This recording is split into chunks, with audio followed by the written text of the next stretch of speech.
রাসেল নামে এক ভাই প্রশ্ন করেছেন, শহীদ কারা? ইদানিং অনেকের মৃত্যুর পর তাদেরকে শহীদ বলে আখ্যা দেয়া হয়। ব্যাপারটি কতটুকু সঠিক বলবেন কি? প্রিয় ভাই, রাসেলের উত্তরে আমরা বলতে চাই যে এ পৃথিবীতে আল্লাহর দ্বীনকে বাস্তবায়ন করতে যে অথবা বিজয়ী করতে যে কাফেরদের বিরুদ্ধে সশস্ত্র সংগ্রামে যে মুমিন ব্যক্তি নিহত হয় তাকে শহীদ বলে। আমি আবারও বলছি, আল্লাহর জমিনে আল্লাহর দ্বীনকে বিজয়ী করতে যে কাফেরদের বিরুদ্ধে সশস্ত্র সংগ্রামে যে মুমিন ব্যক্তি নিহত হয় তাকে শহীদ বলা হয়। সহিহ বুখারীর বর্ণনা এসছে যে সাহাবারা আল্লাহ রাসূল সাল্লাল্লাহু আলাইহি সাল্লামকে জিজ্ঞেস করেছিলেন যে, হে আল্লাহ রাসূল, কারা আল্লাহ রাস্তায় জেহাদ করছে এটা আমরা কিভাবে বুঝবো? তার উত্তরে আল্লাহর হাবিব সাল্লাল্লাহু আলাইহি ওয়াসাল্লাম বলেছিলেন, মান কাতালা লিতাকুনা কালিমাতুল্লাহি হিয়াল উলিয়া ফাহুয়া ফি সাবিলিল্লাহ। যে ব্যক্তি আল্লাহর দ্বীনকে, আল্লাহর বিধানকে কিংবা আল্লাহর আইনকে বাস্তবায়নের জন্য, আল্লাহর দ্বীনকে বিজয়ের জন্য যে সংগ্রাম করে যাচ্ছে সেই আল্লাহর রাস্তায় আছে। আর সে আল্লাহর রাস্তায় থাকা অবস্থায় যদি কেউ মৃত্যুবরণ করে বা নিহত হয় তাকে ইসলাম শহীদ বলে ঘোষণা করেছে। তবে সেক্ষেত্রে একটি শর্ত রয়েছে, সেটি হচ্ছে দুন আগারাদিন মিন আগারাদিদ দুনিয়া। দুনিয়ার কোনো কারণে, দুনিয়ার কোনো লোভে পড়ে, দুনিয়ার কোনো স্বার্থের জন্য যদি কেউ আল্লাহ রাস্তায় জেহাদ করে মৃত্যুবরণও করে, সে শহীদের কোনো মর্যাদা বাদাম আল্লাহ তাআলার কাছে নেই। কারণ আমরা হাদিস থেকে জেনেছি অনেক শহীদ কিয়ামতের ময়দানে আল্লাহ তাআলা তাদেরকে জাহান্নামে ফেলে দিবেন। আল্লাহ বলবেন যে, তুমি তো দুনিয়াতে জেহাদ করেছিলে যে মানুষ তোমাকে বীর বলবে, মানুষ তোমাকে সাহসী বলে ঘোষণা দিবে, বাহাবা পাওয়ার জন্য তুমি জেহাদে অংশগ্রহণ করেছিলে এবং সেখানে নিহত হয়েছ। তো তুমি নিহত হওয়ার পরে মানুষ তো তোমাকে বীর বলেছে, বাহাবা দিয়েছে, সাবাস বলেছে, যে কারণে তুমি এই জিহাদে অংশগ্রহণ করেছো সেটা দুনিয়াতেই তুমি পেয়েছো। তো আমার কাছে তুমি কি চাও? আমার কাছে তোমার জন্য কিছু নেই। Go to the hell fire, জাহান্নামে যাও। তাকে আল্লাহ তাআলা উপর করে জাহান্নামে নিক্ষেপ করবেন। তো এজন্য শর্ত হচ্ছে যে দুনিয়ার কোনো স্বার্থে নয়, শুধুমাত্র কেবলমাত্র আল্লাহর দ্বীনকে আল্লাহর জমিনে বিজয়ী করার জন্য যদি কেউ সশস্ত্র সংগ্রামে নিহত হয় তাদেরকে শহীদ বলা হয়। এখন প্রশ্ন হচ্ছে, যারা কাফেরদের বিরুদ্ধে জেহাদ করতে যে যুদ্ধে নিহত হলো তারা শহীদ, তারা ছাড়া কি আর কেউ শহীদ হতে পারবে না? এই প্রসঙ্গে আমরা বলবো যে বেসিকলি ইসলামী শরিয়াতে শহীদ দুই ধরনের। ইবনু হাজার আল আসকালানি উনিও শাহাদাতের প্রকারভেদ করতে যেয়ে বলেছেন যে শহীদ দুই প্রকার। একটা হচ্ছে শাহিদ দুনিয়া ওয়াল আখরা, যেটা আমরা বলেছি যারা আল্লাহ রাস্তায় নিহত হয়েছে তারা। আরেকটা হচ্ছে শাহিদুল আখরা, যারা দুনিয়াতে আল্লাহর রাস্তায় নিহত হয়নি কিন্তু পরকালে তারা শাহাদাতের মর্যাদা লাভে ধন্য হবে। প্রথম প্রকার হচ্ছে শাহিদুদ দুনিয়া ওয়াল আখরা, যেটাকে আমরা বলি শাহাদাতে হাকিকি, মানে প্রকৃত শহীদ। এরাই হচ্ছে মূলত শহীদ। এদেরকে আল্লাহ তাআলা মৃত বলতে নিষেধ করেছেন। আল্লাহ তাআলা বলেছেন, ওয়ালা তাকুলু লিমান ইউকতালু ফি সাবিলিল্লাহি আমওয়াত বাল আহইয়া ওয়ালাকিন লা তাশউরুন। যারা আল্লাহর রাস্তায় জীবন দিয়ে নিহত হয়েছে তাদেরকে তোমরা মৃত বলো না, বরং তারা জীবিত। অন্য এক আয়াতে এসেছে, বাল আহইয়াউন ইনদা রাব্বিহিম ইউরযাকুন, তারা জীবিত এবং আল্লাহর কাছে তারা রিজিক প্রাপ্ত, আল্লাহ তাআলার পক্ষ থেকে তারা রিজিক প্রাপ্ত। তাদের মর্যাদা আল্লাহ তাআলার কাছে এত বেশি যে তাদেরকে নিহত হওয়ার পরে কোনো জানাজার আগে গোসল দিতে হয় না। তাদের রক্তাক্ত দেহটাকেই সরাসরি জানাজার পরে দাফন করে দিতে হয়, কেননা সেই ঝরঝরে রক্ত নিয়ে তারা সেদিন কিয়ামতের দিবসে আল্লাহ তাআলার দরবারে তারা হাজির হয়ে যাবে।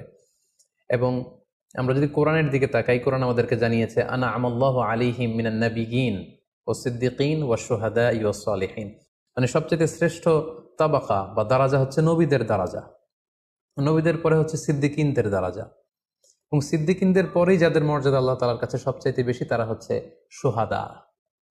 এজন্য প্রতিটি মুমিনের জীবনের আকাঙ্ক্ষা বা তামান্না থাকা উচিত তারা যেন শাহাদাতের মৃত্যু আল্লাহ তাআলার কাছে কামনা করে। এবং আমরা যদি সাহাবাদের জীবনের দিকে তাকাই তাহলে দেখবো ওনারা সবসময় আল্লাহ তাআলার কাছে শাহাদাতের মৃত্যু কামনা করতেন। সাইয়েদনা ওমর ফারুক রাদিয়াল্লাহু তাআলা আনহু আল্লাহ তাআলার কাছে সবসময় শাহাদাতের মৃত্যু চাইতেন। সহিহ বুখারীর বর্ণনায় এসেছে, ওমর ফারুক রাদিয়াল্লাহু তাআলা আনহু দোয়া করতেন আর বলতেন, আল্লাহুম্মা রযুকনি শাহাদাতান ফি সাবিলিক ওয়াজআল মাউতি ফি বালাদি রাসূলিক। মানে হে আল্লাহ, আপনি আমাকে শাহাদাতের মৃত্যু নসিব করুন এবং আপনার প্রিয় হাবিবের এই শহর মদিনা শহরে আমার মৃত্যু আপনি নসিব করুন। এবং আমরা যদি ওমরে ফারুকের জীবনের দিকে তাকাই, তাহলে আমরা দেখবো যে উনি শহীদী মৃত্যু লাভ করেছিলেন।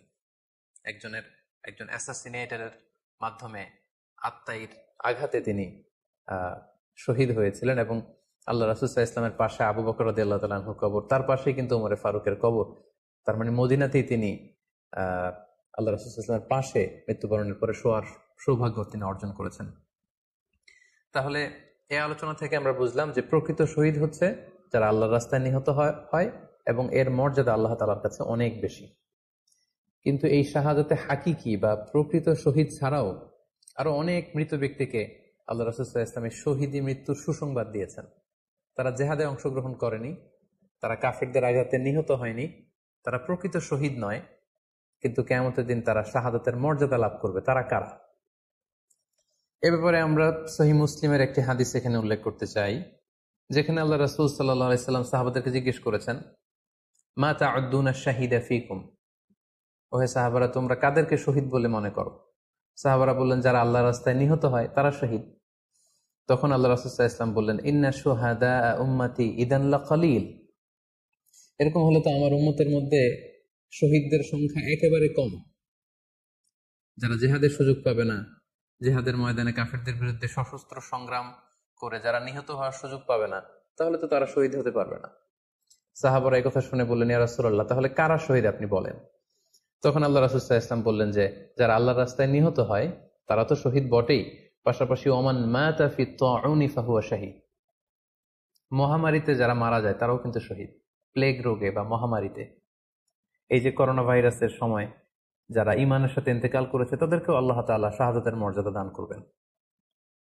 ওমান মাতা ফিল বাতনি ফাহুয়া শাহীদ, পেটের পীড়ায়, পেটের কোনো রোগে যদি কেউ আক্রান্ত হয়ে মারা যায়, সে কিয়ামতের দিন শাহাদাতের মর্যাদা লাভ করবে। ওয়াল গরিকু শাহীদ, পানিতে ডুবে যদি কেউ মারা যায় সেও শাহীদ। এভাবে অন্যান্য আরো অনেক হাদিসে, কোনো হাদিসে 5 জন, কোনো হাদিসে 7 জন, কোনো হাদিসে আরো বেশি, এভাবে আরো অনেক ব্যক্তিকে আল্লাহ রাসূল সাল্লাল্লাহু আলাইহি ওয়াসাল্লাম শাহাদাতের মর্যাদা লাভে তারা কিয়ামতের দিন ধন্য হবে এই মর্মে তিনি আমাদেরকে জানিয়েছেন। সুনানে নাসাইর একটি বর্ণনা থেকে আমরা জানতে পারি, আল্লাহর হাবিব সাল্লাল্লাহু আলাইহি ওয়াসাল্লাম বলেছেন, মান কুতিলা দুনা মাজলামাতিহি ফাহুয়া শাহীদ, অন্যায়ভাবে যদি কাউকে হত্যা করা হয়, হি ইজ ডিফেন্ডিং ইনজাস্টিস, অন্যায় প্রতিরোধে সে মারা গিয়েছে, এরকম মৃত্যুকেও তিনি শাহাদাতের মৃত্যু বলে ঘোষণা করেছেন। সুনানে তিরমিজির আরেকটি বর্ণনায় আল্লাহ রাসূল সাল্লাল্লাহু আলাইহি ওয়াসাল্লাম আরো কিছু ব্যক্তিকে শহীদ বলে ঘোষণা করেছেন। যেমন তিনি বলেছেন, মান কুতিলা দুনা দীনিহি ফাহুয়া শাহীদ, কেউ তার দ্বীনকে হেফাজত করতে যেয়ে যদি মৃত্যুবরণ করে সে শহীদ। ওমান কুতিলা দুনা দামিহি ফাহুয়া শাহীদ, নিজের রক্ত বাঁচাতে যেয়ে যদি কেউ মৃত্যুবরণ করে শহীদ। তার সম্পদ বাঁচাতে যেয়ে যদি মৃত্যুবরণ করে সে শহীদ। তার ফ্যামিলিকে সেভ করতে যেয়ে কেউ যদি মৃত্যুবরণ করে সেও শহীদ। তার সম্মান, ইজ্জত, তার স্ট্যাটাসকে বাঁচাতে যেয়ে যদি কেউ মৃত্যুবরণ করে সেও শহীদ। আরেক বর্ণনায় আমরা জানতে পারছি, আল্লাহ রাসূল সাল্লাল্লাহু আলাইহি ওয়াসাল্লাম বলেছেন, ওয়াসাহিবুল হাদমি ফাহুয়া শাহীদ, অর্থাৎ ধ্বংসস্তূপের নিচে চাপা পড়ে যদি কেউ মারা যায় বা কোনো দেয়ালের নিচে চাপা পড়ে যদি কেউ মারা যায় সে শহীদ। ওয়াসাহিবু যাতিল জানবি শাহীদ, অর্থাৎ ফুসফুসের কোনো রোগে, লেটস সে লাং ক্যান্সারে যদি কেউ মারা যায়, ফুসফুসের কোনো ভয়ানক রোগে যদি কেউ মারা যায় সে শাহীদ, শহীদের মর্যাদা পাবে। আল হারিকু শাহীদ, আগুনে পুড়ে যদি কেউ মারা যায় সেও শহীদ। ওয়াল মারআতু তামুতু বিজুমঈন শাহীদ, বাচ্চা পেটে ধারণ করেছে, অর্থাৎ গর্ভবতী মা যদি এই প্রেগন্যান্সির কারণে কিংবা বেবি ডেলিভারি করতে যেয়ে যদি মারা যায় সেও কিন্তু শহীদদের কাতারে দাঁড়াবে। এভাবে আমরা বিভিন্ন হাদিসের আলোকে এবং আল্লাহ রাসূল সাল্লাল্লাহু আলাইহি ওয়াসাল্লামের সুসংবাদ বাণীর আলোকে আমরা বুঝতে পারি যে আল্লাহর রাস্তায় যারা জিহাদ করে আল্লাহর দ্বীনকে বিজয়ী করতে যে মৃত্যুবরণ করেছে তারা হচ্ছে প্রকৃত শহীদ। তাদের মর্যাদা আল্লাহ তাআলার দরবারে অনেক অনেক বেশি। কিন্তু এই শহীদ ছাড়াও আরো অনেক ধরনের মৃত্যুকে আল্লাহর হাবিব সাল্লাল্লাহু আলাইহি ওয়াসাল্লাম শাহাদাতের মৃত্যুর সাথে ঘোষণা করেছেন। সো যারা জেহাদে মারা গেল তারাই শহীদ, বাকিদেরকে শহীদ বলা যাবে না, এই কথাটি ঠিক নয়। বরং আল্লাহ রাসূল সাল্লাল্লাহু আলাইহি ওয়াসাল্লাম নিজেই চেয়েছেন, তিনি বলেছেন যে তোমরা যদি শুধু এই এক শ্রেণীকে শহীদ বলো তাহলে তো আমার উম্মতের মধ্যে শহীদের সংখ্যা একেবারে কম। আর আমি চাই আমার উম্মতের মধ্যে থেকে অনেক সংখ্যক লোক এই শাহাদাতের দারাজা, এই মর্তবা, এই মর্যাদা লাভ করে ধন্য হোক। তাই আমরা যে কেউ একটি বর্ণনার কথা বললাম, এছাড়াও আরো অনেকগুলো বর্ণনা আছে এই ধরনের মৃত্যু যারা বরণ করেছে।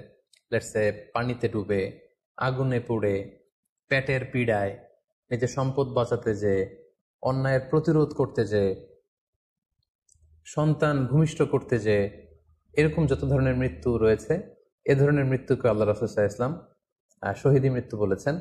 এবং কিয়ামত দিবসে এই সমস্ত লোকেরাও তারা শাহাদাতের মর্যাদা লাভে ধন্য হবে ইনশাআল্লাহ। আশা করি প্রশ্নের উত্তর আপনি পেয়েছেন। আল্লাহ তাআলা আমাদের সবাইকে সঠিকভাবে ইসলাম জানার, বোঝার এবং সে অনুযায়ী মানার তৌফিক দান করুক। হাযা মা ইনদি ওয়াল ইলমু ইনদাল্লাহ আলাইহি তাওয়াক্কালতু ওয়া ইলাইহি উনীব। ওয়াসসালামু আলাইকুম ওয়া